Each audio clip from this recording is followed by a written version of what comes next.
Hi there, I'm the _twig, and I like analysing game rules. There's a new UA about apocalyptic subclasses. Some of my more lore-savvy friends have said that this is basically confirming that they're working on something to do with Dark Sun, which is an official setting that they haven't done much with recently. Because, to say the least, it's not especially brand-friendly. They'd either have to publish some fairly controversial splat books, or they'll have to water it down so much that people who do care about the setting will probably not be happy. That's just what I've heard though. I'm very much not an authority on the lore. Unlike these paragons of mental acuity who support me on Patreon.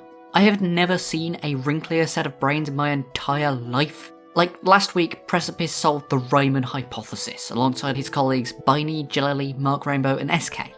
Right, so here we are in the PDF, and the first thing I actually want to say is I really like the PDF itself this time.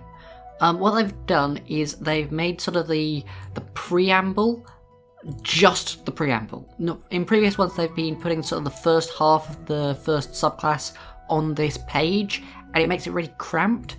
And the other thing that this does is it means that of the 4 subclasses in this document, every single one of them is on its own page. So if I want to look at the Gladiator, there's a Gladiator page, and it doesn't cross over at all, which is really, really nice for presentation, I think. So yes, presentation perspective, I really like this.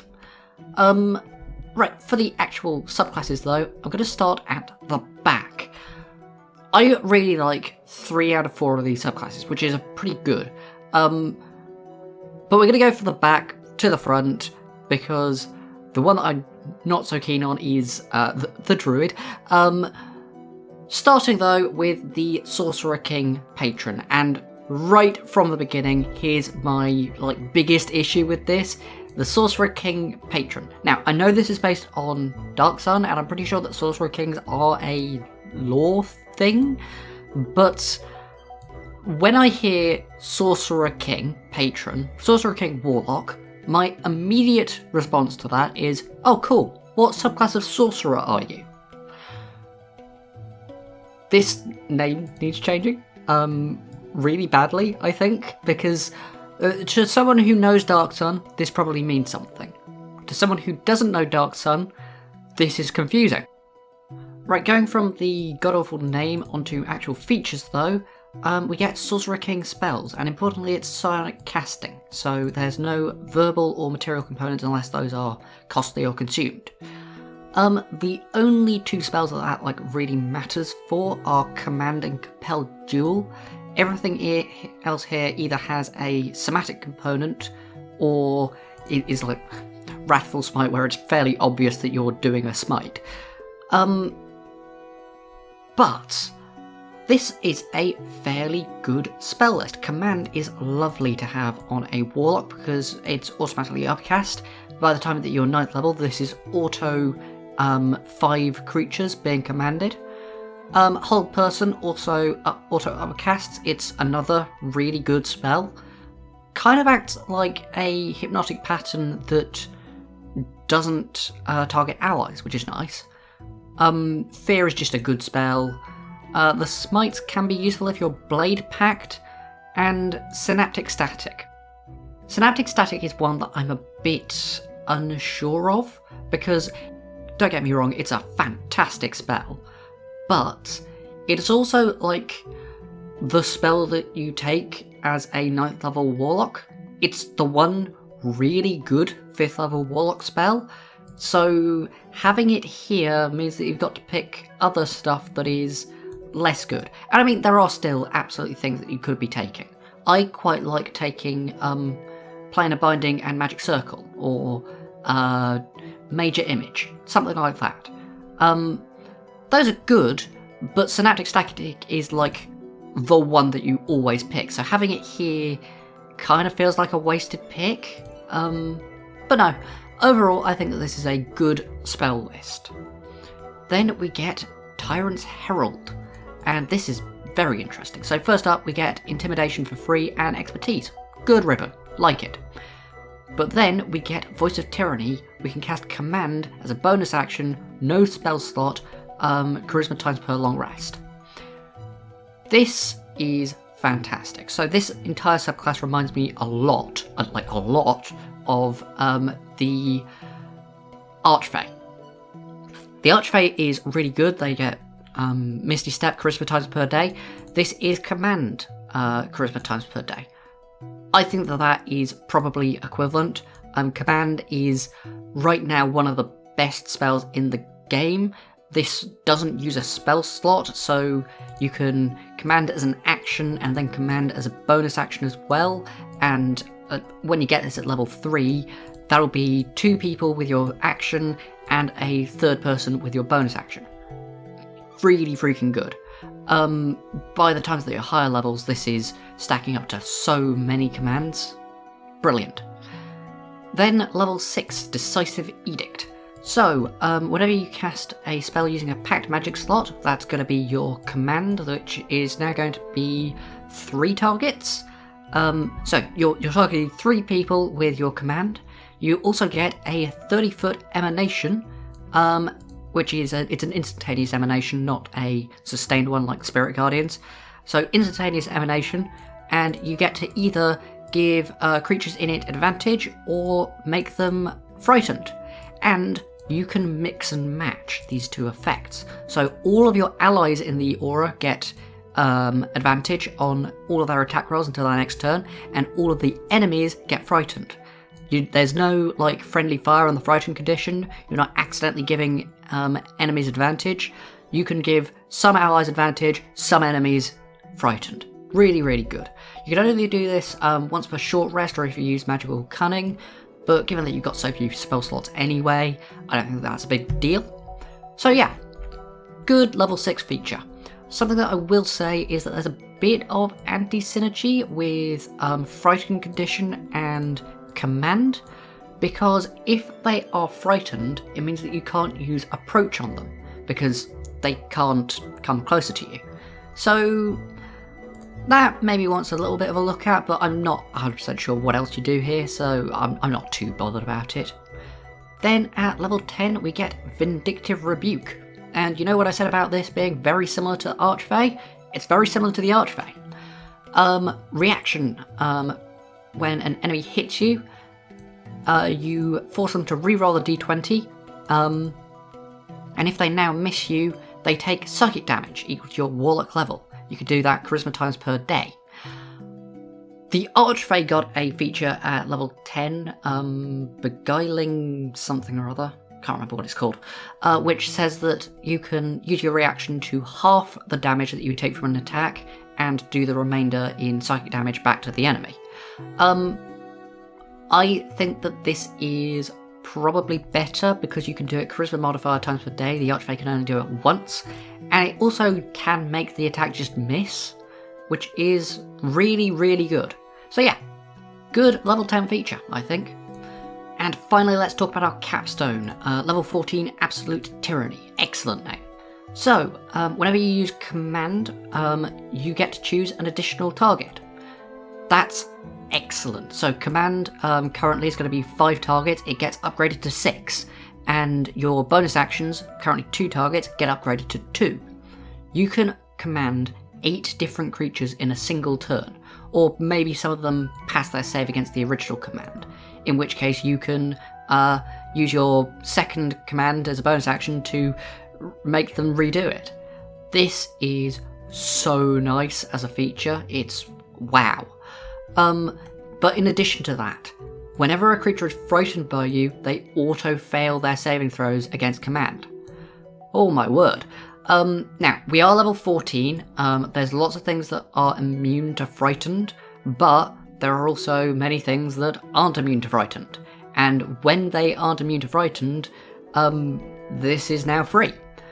I will point out a combo here with Decisive Edict. So, Decisive Edict says that when you cast a spell using a packed magic slot, you can cause everyone to become frightened. This is a simultaneous effect. So, when you cast command using a spell slot, you trigger both the actual command itself, but also Decisive Edict. And when there are simultaneous effects, the turn player gets to decide what order they occur in.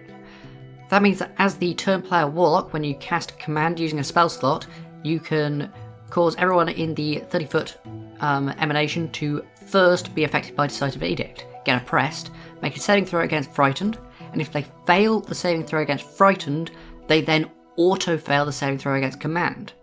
Or, if they pass the saving throw against Frightened, they still have to make a saving throw against Command.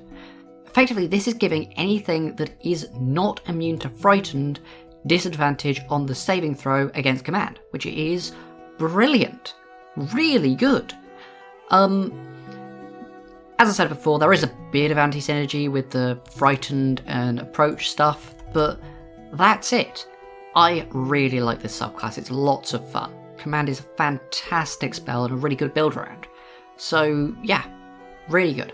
Only things that I would say here are, I would like them to change the name. I know it's probably got lore implications, but I don't care about lore. And I find that confusing. And if they could do something about the Frightened thing, like, cool. I'm not particularly bothered about it though, and I'm not entirely sure what else you would do.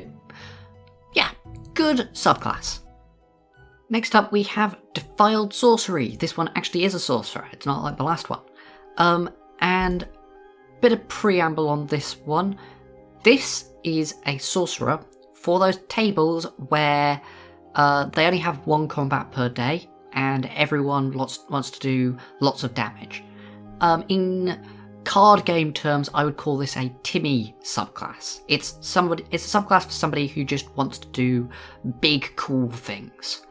It is not for a player like me who likes to have lots of sustain and control and stuff like that, but not everything needs to be for me. There are lots of tables out there that do have one combat per day, and they deserve dedicated subclasses. So, even though this is not a subclass that I would ever use, it has a place, and I absolutely respect that. I think that this is quite good for where it's supposed to be. Let's get into features. So, they have a spell list, and, okay, this is a freaking awful spell list, like, really bad. Inflict Wounds is not a good spell anymore. I mean, it was an especially good spell in 2014, but it's definitely not a good spell now. Vampiric Touch, pretty terrible. Blight, pretty terrible. Contagion, I like Contagion, but it's not good. The only spells here that I would say are actually quite good are Blindness and Anti-Life Shell. That's basically it. That's all you're really getting from your spell list. But the Sorcerer, I don't think, especially this Sorcerer, I don't think really needs an especially good spell list. They have the stuff that they want in their own, like, normal list, and their features combo with that very well. So, even though this isn't a especially good spell list, I'm not too bothered about that. Let's look at Defile and Empower. So, once per turn, when you cast a spell using a spell slot, you can spend some of your hit dice and add the number that you roll to the damage. Brilliant. Yeah, no, that's good. Not for me, but for the one combat per day tables, this is a way to use your hit dice, and they deserve a way to use their hit dice as well. Yeah, no, this is quite good on those sorts of tables. Importantly, it adds to the damage roll, not to the damage that one target takes. So if you use this on Fireball or something, that'll be 2 additional d6s to the Fireball, and it applies to every single creature in the Fireball. So yeah, that's nice. It also multi-classes quite well. Say that you went into, like, Paladin. Paladin has d10 hit dice, so that's even more damage. So yeah, I think that this is a good feature on the sort of table that wants it. In addition to that, you get Lifesteal, which lets you use the enemy's hit dice instead of your own. I think that you can use, yeah, it's the same number of hit dice. They get a Constitution saving throw, and if they're exhausted, if they're exhaustion immune, they're also immune to this. But no, it's good. I will say that if they pass on the Constitution saving throw, I don't think that you can go and fall back on your own hit dice. I think you need to choose Lifesteal first. but okay, fine. You also only get to use this once, unless you spend 3 sorcery points. Now, I would never do that, like ever. But if you're on a 1 combat day, per day table, you may have too many sorcery points. Like, that is a thing that can happen. And in that case, this is an alright sort of drain for your sorcery points. So I'm not too bothered about that, that's good. Okay, next we have level 6 Corrupted Caster. This has 2 features on it. Strength and Rot is the simpler one. Your sorcerer spells and features ignore resistance to necrotic and poison. That's not great. In the monster manual, I think there was about 26, I think, creatures that were resistant to necrotic, and there were only 6 resistant to poison. So you've not got especially good coverage here. The necrotic spells that you have access to are not very good anyway, and poison spells aren't especially great either. So Strength and Rot is very much a ribbon. It's not doing much for you. The better feature here is Defiler's Ward. So whenever you turn sorcery points into a spell slot, you get a number of d6s equal to the spell slot level of temp HP.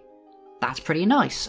You're spending all of your hit dice on boosting the damage, so getting some temp HP instead is pretty cool.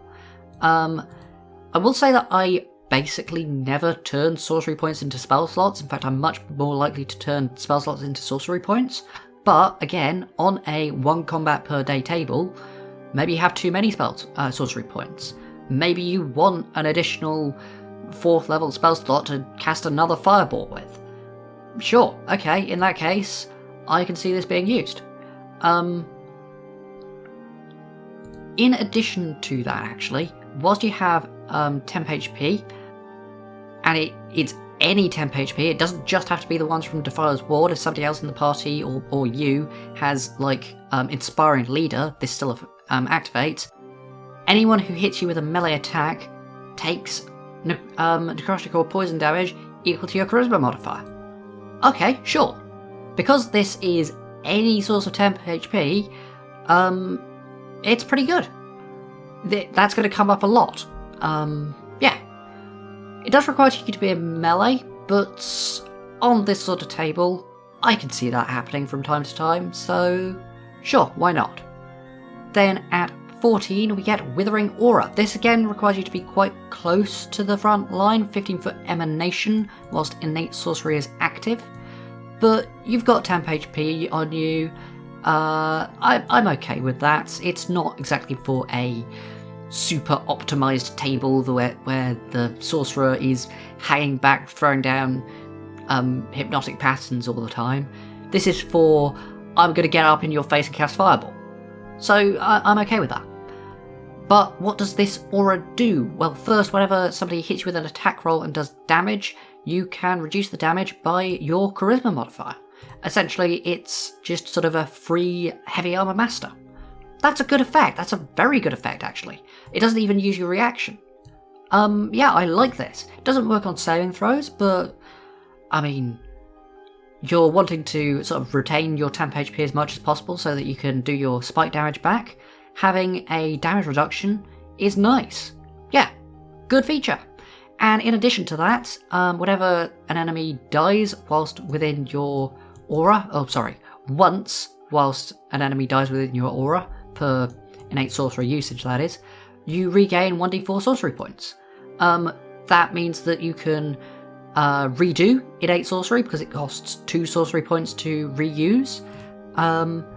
It essentially pays for itself. You can use lifesteal again, maybe. You can turn the sorcery points into another spell slot, so you can use another fireball to also get temp HP and activate your spike armor. This is it's solid on the sort of table that it wants to be on. And then finally, level 18, Superior Defiler. Your aura becomes 30 feet, so you don't even need to be in the front lines anymore, and also you have immunity to poison and exhaustion. Now, poison, absolutely fine, I'm happy with that. Exhaustion is a bit of a weird one. because the first thing that came to mind when I saw that was that this means that you can sort of stay up all night crafting spell scrolls or something. But then I had a look at the rules in the PHB for going without sleep, and the rules of the PHB for going out sleep don't exist. Apparently D&D 2024 doesn't say anything happens when you don't take a long rest, which is bizarre. Apparently that's always been a Xanathar's ruling, which I didn't actually realise. I think that most tables would probably say you take exhaustion for going without a long rest anyway, but this means that, like, what are they going to do? Technically there's nothing here saying that you don't need to go without sleep, but what's a DM meant to do? They can't give you exhaustion. So this does sort of revive the coffee lock, but you're level 18. Is coffee lock really a bad deal when you're level 18? There's way worse stuff that you could be doing. So I'm not too bothered about that, really. Yeah. Overall, I think that the Defiled Sorcerer, it's not for me. It's for the 1 combat per day tables. But it's pretty good. Spell list sucks, but oh well. The rest of it does exactly what it wants to do. Solid subclass. Gladiator Fighter. This one is... Right, so Fighter has sort of various sort of difficulty levels. It's got the Champion, which is a really easy subclass to play, and then it's got the Battle Master, which requires you to sort of pick and choose a lot of options. This, I think, is sort of in the middle. It's a very... There's no options that you need to choose as you're leveling up and you feel sort of choice paralysis, but there are in-the-moment decisions, which I'm okay with. That seems pretty fine. Level 3, Brutality. So, this is a charisma-based fighter, which is pretty interesting, and charisma times per short rest, once per turn. When you hit a melee attack roll, you can add either the Sap Mastery, the Vex Mastery, or the Topple Mastery to it, in addition to its normal mastery. Now, this does sort of discourage you from using Sap weapons, Vex weapons, or Topple weapons, but there's loads of other good masteries out there. Push is really good. I think that probably the best choice for this subclass is likely Graze weapons, because it means that if you miss, then you get to use Graze, and if you hit, then you get to use something else. And you don't have to use that, you don't have to use Brutality until you hit, so you're not wasting uses on it. Yeah, this is pretty decent, I think, as an idea.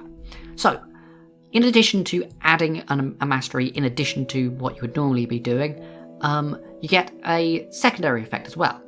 With the Sap option, you also get to add your Charisma modifier to the damage. This, at sort of 3rd level, is probably going to be 3 at most. It may only be 2, depending on how you sort of built your fighter. But it's alright. At high levels, this becomes probably 5, because you're probably going to want to increase your charisma on this fighter, which I think that's kind of like equivalent to a free charger feat, which is fine. That's okay.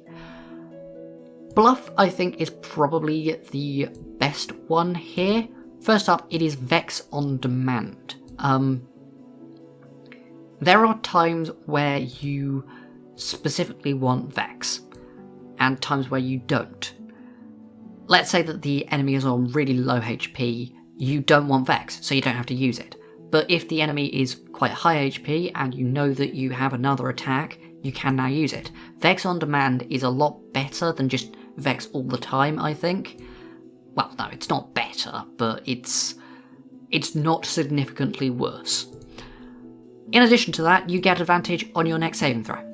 This is a brilliant effect. If you're fighting a dragon, if you're fighting a spellcaster, if you're fighting a mind flayer, whatever it is you're fighting, advantage on your next saving throw is a very good effect. especially because you also have Indomitable. This saves Indomitable uses. If you need to use Indomitable, then because you had advantage on the original, you have advantage on the reroll. Very, very good option here, Bluff. And then finally we've got Stumble. Topple is probably the best mastery in the game, but the secondary effect is pretty bad. They can only take an action or a bonus action. That doesn't come up much. Very few creatures have bonus actions, so most of the time this secondary effect does nothing.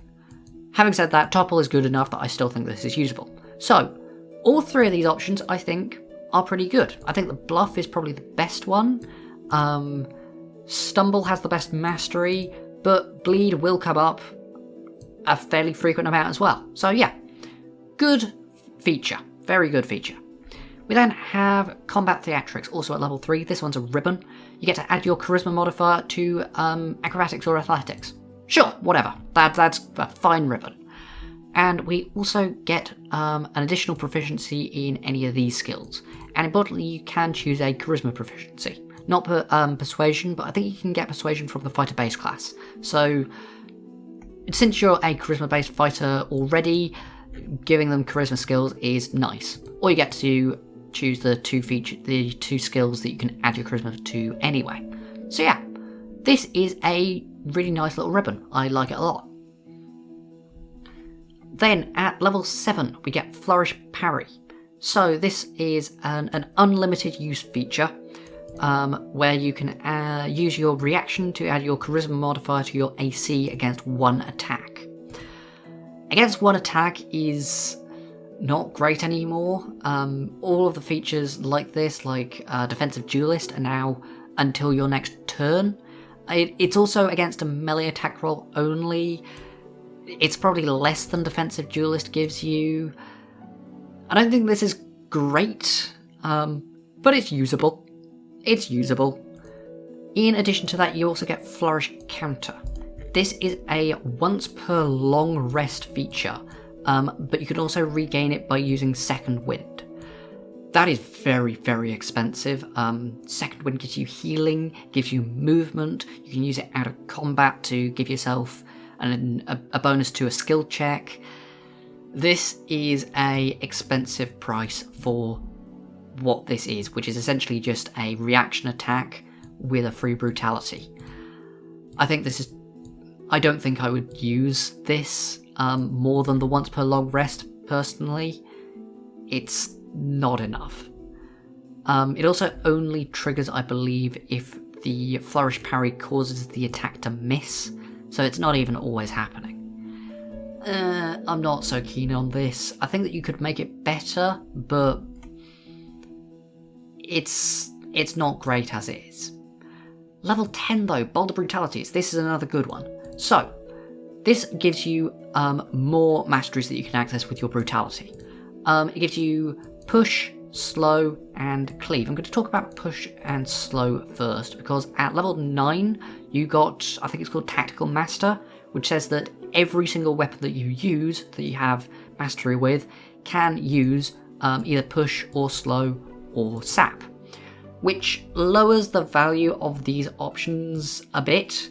It does mean that you can do like Push and Topple, or you can have Push and Graze on your Graze weapon or something like that, but I'm not so sure about that. But still good, and the additional properties that these two give you are very good actually. Immediately move your speed without provoking opportunity attacks is fantastic. That's bloody amazing actually. Rush is a very good use, and then Slow, disadvantage on their next saving throw. Ooh, set it up for your caster. The Barbarian has something very similar to this on their Brutal Critical, which is very good, and this is equally as good. Yeah, excellent two uses for your Brutality, but I think that the best one here is Rive. This gives you Cleave on demand, but you also get to add your ability modifier to the damage. Now, Cleave is not always useful. In fact, it's frequently not useful. It frequently does absolutely nothing. But, on occasion, Cleave is exactly what you want. Exactly what you want. And in those situations, you have it on demand. great. This is a very, very good feature, I think. It does exactly what this Gladiator Fighter wants it to do. The Gladiator Fighter, as a whole, is kind of a one-weapon specialist. They have one item that they want to use every single turn, but they can choose what mastery they want to use with it. Maybe it's a greatsword. You've got a really strong +2 greatsword that does an additional d6 of fire damage, something like that, I don't know. This makes you an absolute specialist with that weapon, which I think is a fun idea. Now, obviously, those of you who have watched me for a while know that I really like juggling. That's right, I just said the J word, juggle. If any of you don't know what juggling is, it means sort of changing what weapon you're using mid-combat. I really like that, I think it's a lot of fun, but not everyone does. And this is a good fighter for the people who don't like juggling, which I'm fine with. That is they deserve subclasses. So yeah, I'm very happy with the brutalities actually. They're good. We then have level 15 Brutal Resurgence. Whenever you use your second wind or your action surge, you regain one of your brutalities. Cool, sure. More brutality means that you can do your stuff more often. Great. And then finally level 18, Mutilate. This is certainly a capstone. It's quite a good capstone. When you hit somebody, they make a con save, and on a fail save, they either become maimed and can only make one attack per turn, or they become sluggish and their speed is halved and they get -2 to AC. Whoa, those are some good debuffs, and they last until the target regains hit points. These are really strong. Wow. You only do this when you hit a bloody creature, so it's not always up, and you can only do this once per day, once per long rest, but you only get one fail per long rest, so if the target succeeds you can use it again. This is some really good effects, but only once per day I don't think is enough, and at this point we're going to go to what I think the problem with this subclass is, which is the economy of it. All of these features have limitations on them. You can only use brutality, charisma times per short rest. You can only use flourish parry once unless you spend a second wind, and second wind does so much stuff. Like at this level it's healing and movement, and then when you get Brutal Resurgence it also gives you back a brutality. You don't want to use second wind on this. And then Mutilate once per long rest isn't enough. So I think that you need to be able to use your features more often.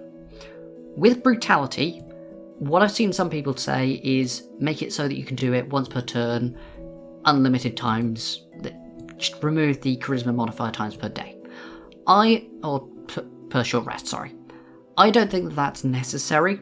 I think that because several of the other features build off of using your brutalities, I think that this is fine, but what I would want to do is bring Brutal Resurgence forward. Maybe to level 7, maybe even to level 3. I don't think that it would be too much at level 3. That would just let you do your stuff more often, which I think is more fun. Then Flourish Parry. Okay, a second wind is way too expensive. I think that what we need to do here is, we've got more brutalities now because we brought Brutal Resurgence forward. I think that we need to make this so that you can use a brutality to make the additional attack, the reaction attack. I think that would make it much more fair. As for it only being plus AC to one attack, You could make this against all attacks until your next turn, and you only get the flourish counter on the triggering attack, I guess. I'm not super bothered about that, but it could be an option. Brutal Resurgence we've just brought forward, so I think that we need a different 15th level feature. And then Mutilate. So, what do we do here? We could make it so that you need to spend maybe 2 or 3 brutalities. I'm not so keen on that, because your brutalities have other fun effects. We could make it so that you need to spend second winds, maybe even multiple second winds.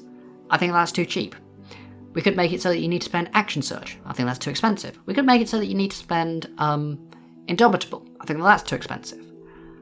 But you need to be able to use it more than once per long rest. So I think that the best option here is to make it once per short rest. That would mean that you could do it maybe once every 2 or 3 fights, which I think is probably enough. It means that you can use it against the BBEG and also use it against another fight on that day. So, yeah, overall I think that the Gladiator Fighter is quite a fun subclass. It gives you loads of options and loads of in-the-moment decisions, which are... they're just useful. But I think that we need to make its features more frequent. They need to be more available so that you can do them more often, because using your subclass features is why you choose the subclass. Okay, our last one here is the Circle of Preservation Druid. I've got a bit of a preamble for this one, but it's not about the druid itself, it's about the cleric. So a question that I've been asking myself quite a bit recently is, why do you play a cleric? Cleric is far and away my least used class. No joke, I probably use every single other class at least twice as much as I use cleric. The cleric class as a whole just does not interest me, because I feel like druid and a bard do pretty much everything that a cleric could want to do better. The only things that cleric really has over druid and bard are bless. They get Spirit Guardians at level 5, whereas the Bard gets it at either level 6 or level 10, and the Druid gets Conjure Woodland Beings at level 7, which is technically a better spell, but it's later and you get less uses of it, so I actually think that Spirit Guardians is a better spell until like level 9. They get Divine Intervention is a good feature, they get Heavy Armor, they get Summon Celestial. Those are the only things that are particularly interesting about the Cleric. Druid and Bard just do pretty much everything else that a Cleric could want to do better, which I think is a bit disappointing, because Cleric should be a useful class. Now, the reason that I mention that is because let's look at the spell list. This thing is the greatest hits of Cleric. You've got Bless, you've got Sanctuary, you've got Deathward, you've got Aura of Life, Beacon of Hope, you've got Hallow. Like, guys, why would you pick Cleric when you can choose this? Like, what are you missing? Command and Spirit Guardians? Okay. Command you can get from an Origin feat. And Spirit Guardians, I mean, you get Conjure Woodland Beings two levels later. Okay. This just immediately makes me think, why am I playing a Cleric? I could be playing a Circle of Preservation Druid. And then we move on to Preserved Land. This is a bonus action using a Wild Shape. You have 2 of those per day, and at level 5, you could spend a first level spell slot to get another use of this. It's non-concentration. You get to fill a 15 cube within 120 feet of you. It's not the biggest cube in the world, but it's big enough, I think.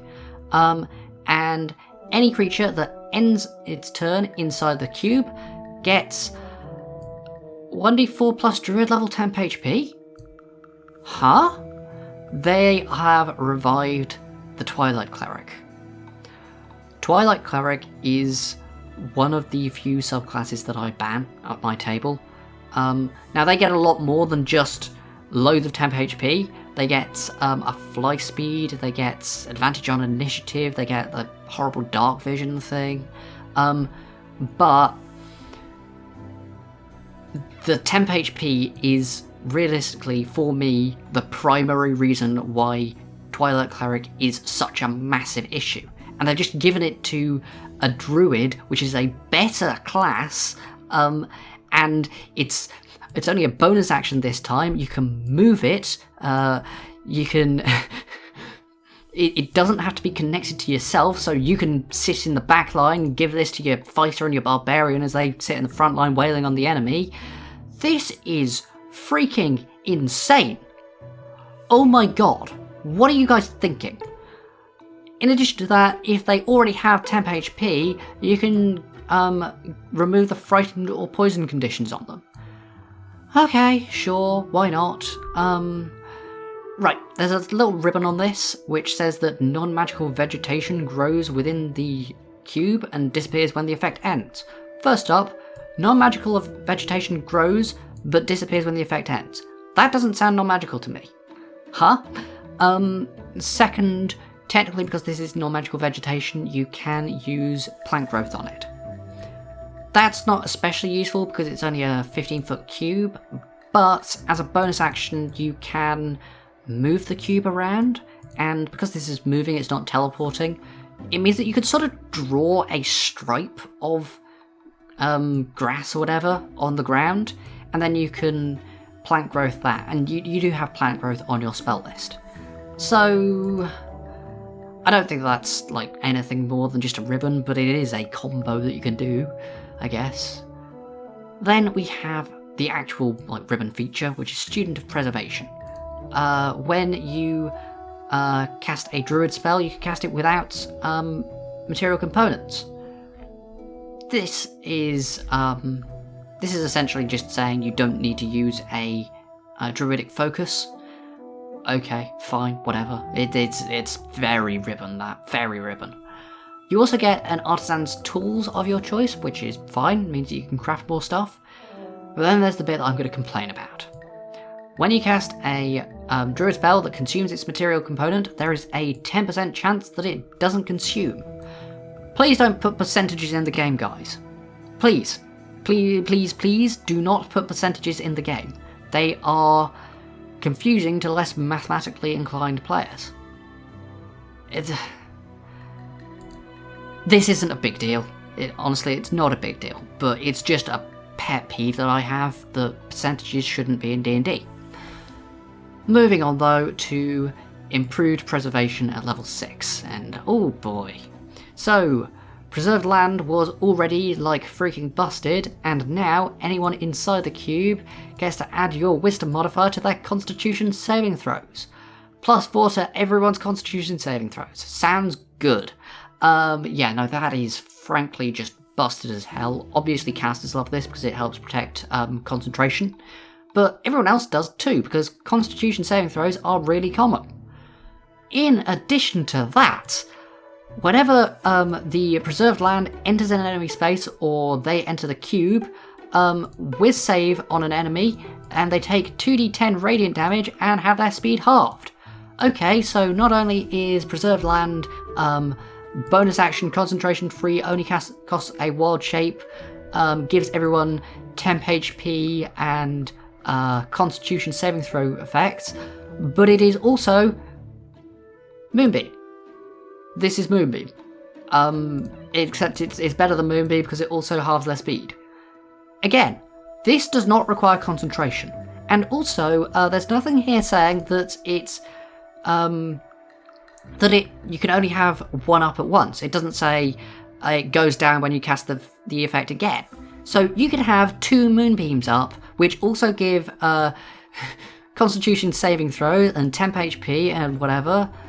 Over 2 turns, you can put one of these on the frontline fighter, one of these on yourself. That costs you 2 wild shapes, maybe a wild shape and a first level spell slot.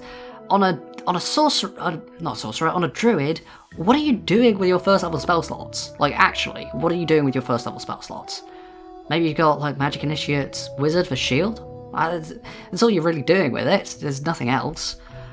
This, oh my god, guys. You've put way too much on this with no restrictions at all. It does everything.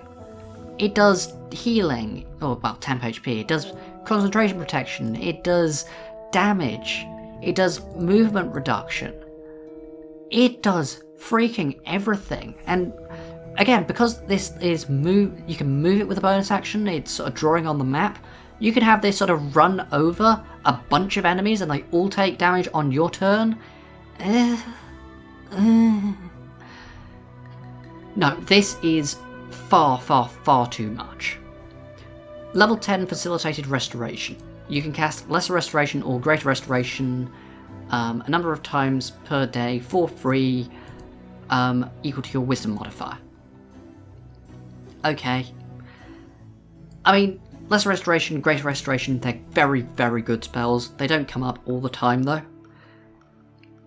Honestly, I think that this is just not a fun feature. That's my only real complaint. Either it doesn't come up, or it does and it completely annuls whatever was happening.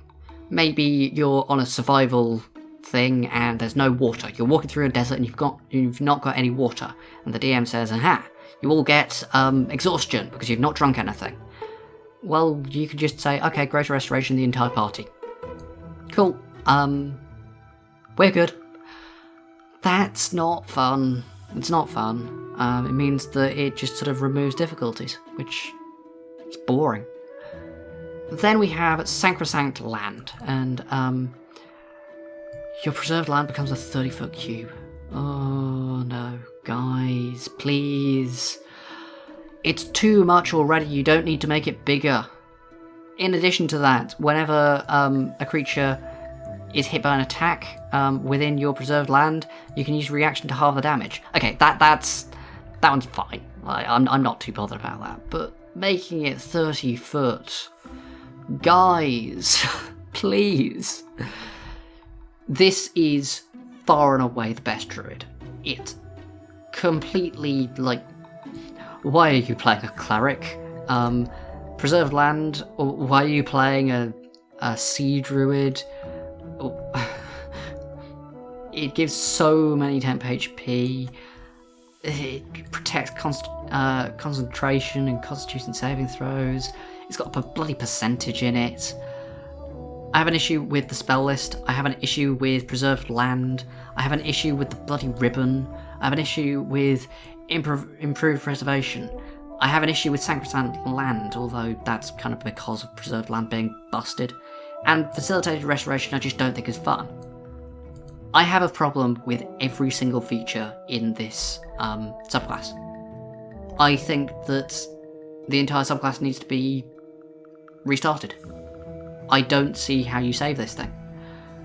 Facilitated Restoration, I'd be fine with, I guess, but the rest of it needs redoing. Like, this cannot go into the game. None of it. So that's disappointing. In summary on the other ones though, Circle of Preservation, redo it. Gladiator Fighter, I like it. Maybe redo some of the economics on it, but otherwise, good subclass. Defiled Sorcery, not for me, it's for the one combat per day tables, but they deserve subclasses, so I'm not too bothered about that. Maybe change up the spell list a bit. And then Sorcerer-King Patron, you just need to change the name. That's all you need to do, just change the name. And maybe do something with the frightened command can't use approach thing, but I'm not too bothered about that. Just change the name. That's all I need. Good damn UA. Hopefully that was reasonably informative. I'm about halfway through my next video, probably out next week, so if you want to know how to break out of jail using a deer, make sure to subscribe. Or if you want to know what the hell I was talking about when I said that the Sorcerer was a Timmy subclass, here's the video that will explain that. Bye!